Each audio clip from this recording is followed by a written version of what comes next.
Hey guys, what's going on? So today we are looking over the Monas as they are coming to Rebirth pretty soon actually. Not sure if it'll actually be in 7 hours or if it'll just be in the next patch tonight. But also there's information that we are having Pebble as the Guardian dungeon also when the next patch lands, so that's a really good opportunity to get Pebble. I think it's a really good unit, has an awesome HP leader skill, and is really great for Astromon League, so if you missed the chance to get Pebble or Granditus at Evo 3, then now would be your chance. Also, before we start this video, the winner of the e-bonus coin code has been chosen. I will be replying to the winner's comment, asking them to reply to their initial comment telling me their Twitter username and then to direct message me on Twitter for the code. You have 48 hours from the time this video goes up to get in contact with me, and if not by then I'll choose another winner and they will get the code. But anyway, let's go ahead and start. So we're gonna quickly go over the fire, water, and wood Monas. Since I haven't done a Mona review yet, so honestly I don't like the fire Mona at all, don't like her skills to begin with, recovery, down, and fatigue. Never been a fan of either of those skills. She is a tank and a debuffer though, so I'd probably build her more defensively with perhaps HP, and defense if you do want to build her for whatever reason, but with the light and dark ones coming out, I would really much rather aim for those. The water and wood ones are much better and good for early players if you do happen to miss the Mona Rebirth. Water one is an attacker with morale boost, 20% of own SP. I like this skill, and also defense down, even though the chance is quite low, especially for a 5-star skill, it's only 50% chance, but you will be able to get it off more often because of the morale boost. She's an okay unit, good for earlier game players. I would build her more offensively, but also with a little bit of survivability. Perhaps attack, HP, either on the HP set or the defense set or a broken set if you want more options of gems. The wood Mona is regarded as the best fire, water, wood Mona. I also got one to Evo 3. She has 20% own HP when attacking, and on her 5 stars 80% chance AoE taunt, so it's good to keep the pressure on her, and she can heal herself. She is a defender though, so I probably would give her at least one defense gem to take more advantage of that, and filling the rest up with HP, so HP defense. You want to get her HP pretty high to take more advantage of the 20% coming back per 3-star skill, but also I'd throw a defense gem in there to take more advantage of her higher natural defense. But anyway, we're going to be moving on to the light dark ones now. This is more the focus of the video. The light one has an awesome skill set. It's just a little bit of a shame she's a balance type instead of a defender, because she is part defense aggressor on her 5-star skill, and her 3-star skill is pretty awesome as well. If you land a critical hit, she'll restore her own HP by 30%, so that's pretty awesome. And then of course her 5-star skill is just defense aggression. More defense means more power. It is a little bit hard and weird on how you're going to gem her, because she definitely needs critical to take advantage of her 3-star skill, and she also needs defense and also HP because of her 3-star skill as well. So it seems like kind of the only option here is to go crit rate, defense, HP, but then her defense won't be so high as to take advantage of her 5-star skill. Unless you get very lucky with substats or go with the intuition set, she probably won't get near to 100%, which she should be because of her 3-star skill. So it's a little bit hard, it's a little bit weird. I wish she was a defender,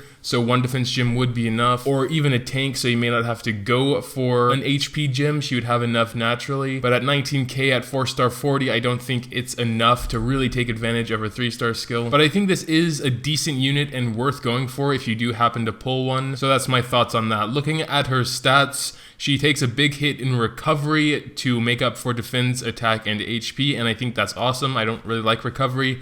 I don't think she needs it very much, being a self-sustainer on her 3-star skill, so I think that's pretty cool. But I do think the dark one is the better of the two, because she is definitely just a pure damage dealer with a pretty strong morale boost, 30% of own SP, critical hit. So this is very much like Light Jack's skill set here, except a weaker hunter skill. This is actually the only hunter skill I've seen which is 30% critical hit damage instead of 50%.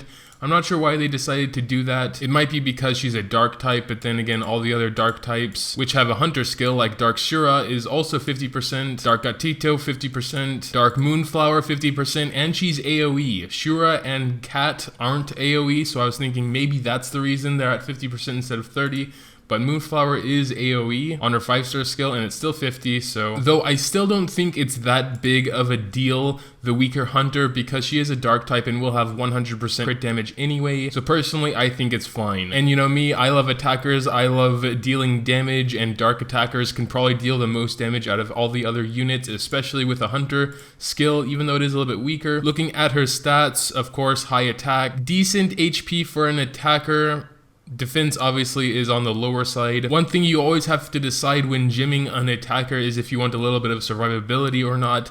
I've kind of started gymming my attackers just pure glass cannon, but after seeing how fragile they are without any survivability gyms, I did start to go back to one survivability gym. So that's probably what I do with this Dark Mona. If I got her, I'd probably go crit rate, attack, HP on the intuition set. Intuition because I think I won't get lucky enough with crit rate subsets to get her near 100%. And since she isn't a light type, she will have that base 10% crit rate, and she definitely needs crit rate to take advantage of both of her skills, because I don't need to say why, it's pretty obvious there. I just think Ruin might be a little bit redundant, having already 100% crit damage and then 30% more on the 5-star skill. My opinion on that might change if you decide to go crit rate, attack, attack, because then more crit damage may be useful. I mean, of course, especially if you can get to near 100% crit rate with just one crit gem and some substats. Then there's no question to go for Ruin, but that's very, very difficult for most people. All in all, I'd say Dark Mona is the best Mona. Of course, there might be a little bit of bias here because I like morale boost, I like hunter skills, I like dark attackers. Just for me, awesome unit. She's actually most similar to a Dark Cat, but AoE version, so I think that's pretty awesome. She may have a weaker hunter because she does have morale boost also and is AoE,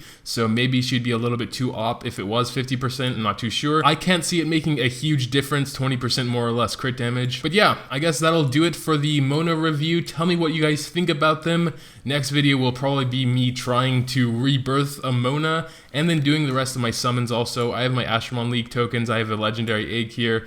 Not very many high secret eggs. I've been mostly running story to raise units, or the Starstone and Elemental dungeons to try and clear the special event stuff. Also to get Starstones and Elemental Stones, obviously, lol. But yeah, like I said, tell me what you guys think about the Monas in the comments below. Which one are you trying to get most? Also, make sure to drop a like if you did happen to enjoy this video. I would really appreciate it. Thanks, as always, for watching, and until next time.